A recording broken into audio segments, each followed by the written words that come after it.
ranar da aka fara azumi ya shiga wanka da safe bai tambaya na biyu kenan sai ya manta da cewa yau azumi yake ciki da haka sai ya wasa da gabansa kuma har mani ya fita mai hukuncin azuminsa. Na farko dai me yasa kai wasa da gabanka ko ma ba azumi yake ba wa ya saka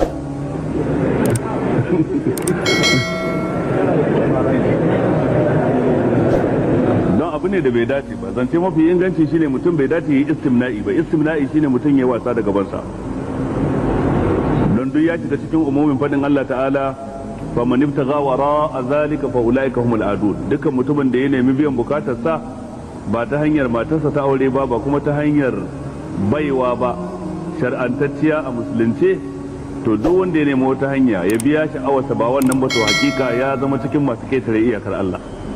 Da wannan aya malamai ke kafa hujja dangane da haramcin al-istimna'u, wato mutum ya yi wasa da gabansa har mani ya fita daga jikinsa. To wannan ko cikin ramadana ne laifi ne ballantana kuma idan ya dace da wato ko wajen ramadana ne laifi ne ballantana a cikin ramadana. To sai dai idan mutum ya yi wasa da gabansa da gangan misali ya sani ramadana ne ya yi wasa da gabansa har mani ya fita, azuminsa yana nan ko ya kare?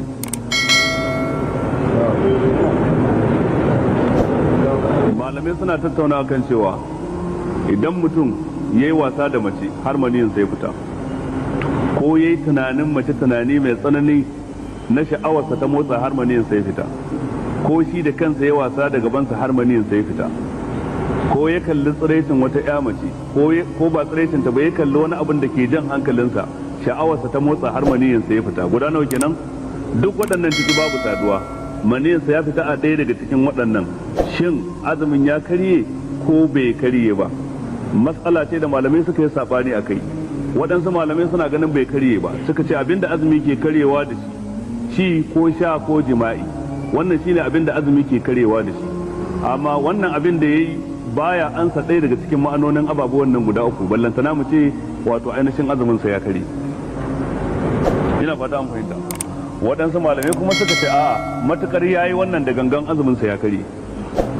Suka ce hujjar mu na cewa idan yayi ɗaya daga cikin waɗannan abubuwa azumin sa ya karye, suka ce hadisul qudusi da ke cikin sahih bukhari, ubangiji ta'ala ke cewa as-sawmu li wa ana ajzi bihi, sai yace yada'u ta'amahu wa sharabahu wa shahawatahu min ajali as-siyamu li wa ana ajzi bihi. A wata riwayar yada'u ta'amahu wa sharabahu wa lazzatahu min ajali as-siyamu li wa ana ajzi bihi.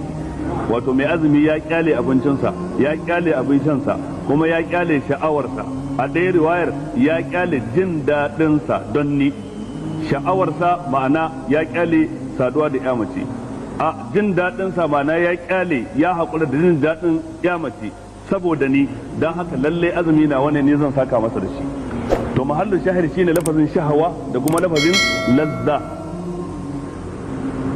Ina fata an fahimta. Suka ce ba wai hakikanin jima'in bane ke karya azumi, menene ke sa a yi jima'i? Ba sha'awa ba, ba jin daɗi ba. To shi ma wannan da ya kalle ta ya ji daɗi har maniyinsa ya fita, ko da ya wasa da ita ya ji daɗi har maniyinsa ya fita. An samu shahawa, an samu lazza. Tunda an samu shahawa da lazza shikenan azumi ya karye kenan. Tunda Allah ya ce ya da'u ta'amahu wa sharabahu wa shahawatahu aw wa lazzatahu. To kuma yanzu shi lam yada'a shahawatahu wa lam yada'a lazzatahu. Ina fata an fahimta. Kun ga amma halin shahid a wannan gaba tana da karfi sosai sosai. To amma dukkanin su malaman sun yarda cewa ma'ana da wanda suka ce hakan yana karya azumi da wanda suka ce baya karyawa, sun yarda idan ɗaya daga cikin wannan din ta faru ba jima'i ne mutum ya ba, a ɗaya daga cikin wannan ta faru har mani ya fita daga jikin mutum kuma da sha'awa da jin daɗi, to azumin ya karye zai rama azumi ɗaya amma babu kafara a kansa, domin babu wani dalili da ya nuna cewa yayi kafara. Idan mun ji wannan matsalar gaba ɗaya sai mu komo kan sigar tambayar ka. Sigar tambayar ka shine kai baka san ma azumi ne yau ko ba azumi ba, dan saboda haka sai ka samu kanka a wannan hali. To kasancewar baka sani ba wannan shine zai bada dama a ce azumin ka bai kare ba, amma da ka sani kayi to in an bi ra'ayin malaman da suka ce yana kare azumi, azumin ka ya kare, zaka rama ɗaya ba wai kafara ce akan ka ba. In an bi ra'ayin waɗancan malamai ko na farko wanda suka ce azumin ka bai kare ba, abin da yake nunawa shine kayi sako baka kyauta ba, amma dai azumin ka bai kare ba, yana nan babu ramuwa babu kafara akan ka. Ina fata an fahimci matsalar.